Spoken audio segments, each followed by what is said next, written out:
Mr. Wilson, and welcome to another episode of Tell Me Something Good. Today I'm here with 2023 SMU football commit Cavin Chumley.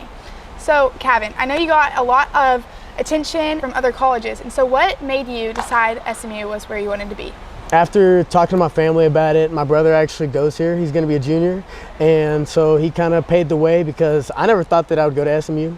I remember actually talking to my parents just because it was so close. I kind of wanted to get out, and I didn't want to just be in the shadow of my brother. I thought that for the first couple years of high school. After I started coming up and I came on a visit up here and talking to some of the other players that I knew, I kind of just slowly started to fall in love with it. Kind of went from a 0% chance of me thinking I was going to now I'm 100% here. I never thought it would happen, but after it did, I'm super thankful that it did. You came from a very competitive high school with very competitive football, and so you've kind of already had a lot of pressure on you in high school, but what are you most looking forward to about playing at the D1 level? Just the fact that I've dreamt about this for so long, and it's just been a lifelong dream. I played flag football and 7-on-7 growing up, and whenever I finally started to play tackle, I mean, I just knew immediately because my 7th grade year, I got to play for a team.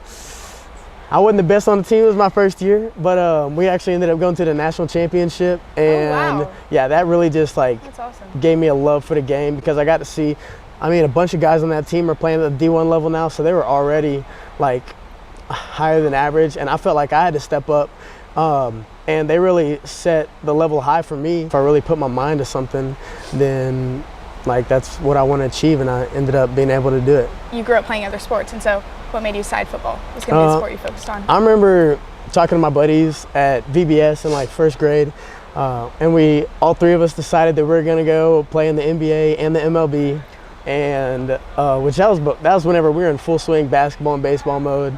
Hadn't even got to touch tackle football yet, but I always knew that I was gonna love football. Like that was always a dream of mine. And as soon as I got the pads on in 7th grade, I just fell in love with it. Like I feel like it's everything. It's the camaraderie. You're literally going to battle, and in all sports you're going to battle with the guys that you're playing with. But football is different. Like you hit them. Yeah, you literally you're fighting people. Yeah. And if you don't do your job, as linebacker. Yeah, exactly. And if you don't do your job, then one of your other guys gotta pick up for you. And especially going through all the summer workouts. Back in high school, we would have 5:45 walkthroughs, and so just getting up there doing stuff that you don't want to do, but it ends up we got to go to the state championship our senior year, and just doing all that. I mean, we worked so hard for so long. Finally, whenever we got down to that last day, you just look back at all the times that you were suffering, all the times we hated it, times we were yelling at each other, just fighting, and that was whenever it all just clicked together. Got to play for one last game of high school, and that's whenever it all became worth it. Tell me about your family and your parents and your siblings. I've got one older brother, and I've got my mom and dad, and then I've got my cousins, aunt and uncle, and grandma, and we actually all live on the same property, and so that's really nice. I kind of got all the family that I can handle. But man, my brother, he played football growing up, and he started in 7th grade just like I did. He ended up focusing more on basketball, but I actually played quarterback in middle school, and I feel like a big reason was because he played quarterback, and I wanted to be like him, and honestly I wanted to show him up a little bit too. My dad actually played quarterback and linebacker in high school. My uncle played fullback and linebacker in high school, and then my grandpa played linebacker too.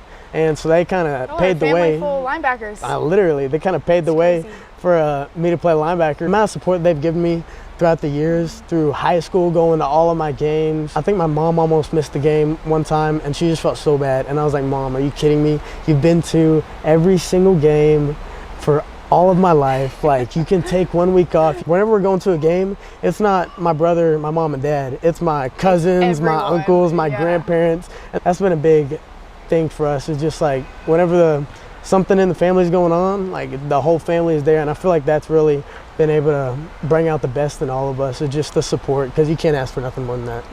Yeah, you're very blessed to have such a big family who's so supportive. And so would you say that that's the best way that they've prepared you for playing at the D1 level? They were able to push me whenever I was younger, and also push me through other things, I guess, just to be a better man in general. And My parents kind of let me decide what I wanted to do with sports as it got later into high school, and honestly in general, but especially as it got later into high school. They didn't want to pressure me into anything, being able to support me throughout anything that I would have decided to do. Moving to All Saints in middle school, but actually driving in almost an hour every single day to school, what is something that people might not know about you? That is tough because I mean I know a couple other people that did it. Morning workouts, I can't even imagine. It was a grind because I'd get to school like 5:25, but I'd have to leave my house about 4:30 every day during the season, and can't imagine myself doing that. Yeah, it got old, but it ended up being all worth it. I feel like a lot of people do know this about me. There's a whole lot of people out there that have no idea, especially since I got one in right now. But I actually have a missing tooth, and honestly, I don't even wear the real one 90% of the time. I throw it in whenever I'm doing interviews. Nah, I would say like 90% of the time. It's this one right here. I can take it out.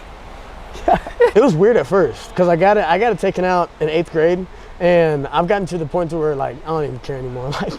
But the funny thing is one of the guys in my brother's frat has a missing tooth, and every time I go and I see him, I'm like, oh my god, like what is wrong with that guy? And then I'm like, bro, you look the exact same. Like literally me with a missing tooth. And he's so like the same thing, and we're just looking at it's like a mirror image, and I can't get over it. That's so funny. Who's been your biggest mentor? And it doesn't have to be with football, but just in life. I would say all the men in my family have definitely been big time role models to me. My dad he's been my dad, and he's always been there like whenever I needed to ask him a question or something like that. But it's always been nice to be able to have him. But then if there's ever something that I need, then I can go talk to my uncle who has almost just as much life experience as my dad does, but he's not necessarily my dad. And then of course there's always my brother. Yeah, of course there's always my brother. A couple years older than me, definitely being able to tell me that I'm stupid a couple times, made some stupid decisions that he's helped me out with. Yeah.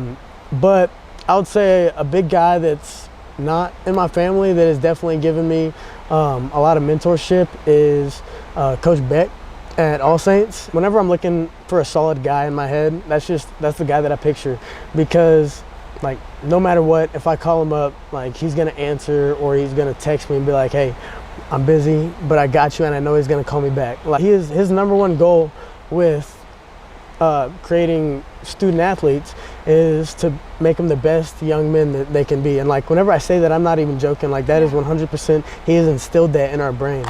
Playing at the D1 level and all throughout high school, we all know that you've gone through struggles with football and just in life. And I know it's not fun to talk about struggle in an interview, but it has shaped you into the man you are today. So could you share one struggle that's impacted you?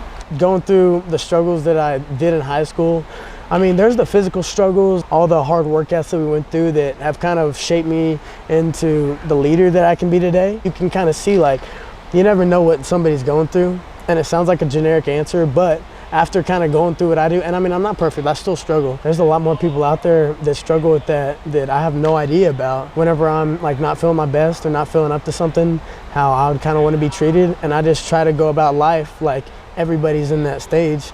And even just being around you, I can tell that you walk around with a smile on your face always, trying to lift people up, which is exactly what you were going for with just earning the same respect that you're giving people. Yeah, for sure. And thinking about your goals for the next few years and what you're studying in, what is something that you're looking forward to and wanting to accomplish? I feel like I'm just excited to see what the future holds. After college, honestly, I would say my biggest goal, which it feels kind of weird to think about so young, but at the same time, like I know it's coming up and I know life's gonna fly by. But my biggest goal in life is just to be able to honestly be the best dad and the best husband that I can be, because I've had great ones, my dad, my uncle, I've got my grandpa, I've got to see all that. And I really want to be able to set an example for my kids and just be the best that I can for them, because I've had the best that I've had for me. That's the best answer I could have gotten.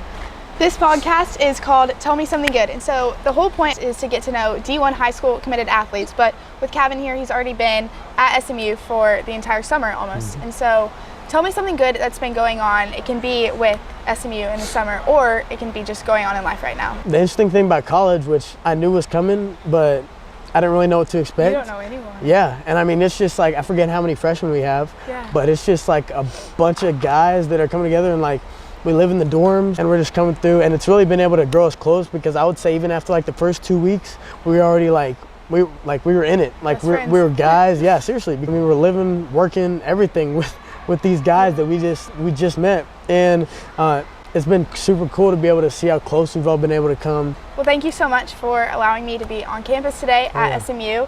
It's been so fun, and I'm so excited to see how this season goes for you. Me too. Thanks for having me. Thank you.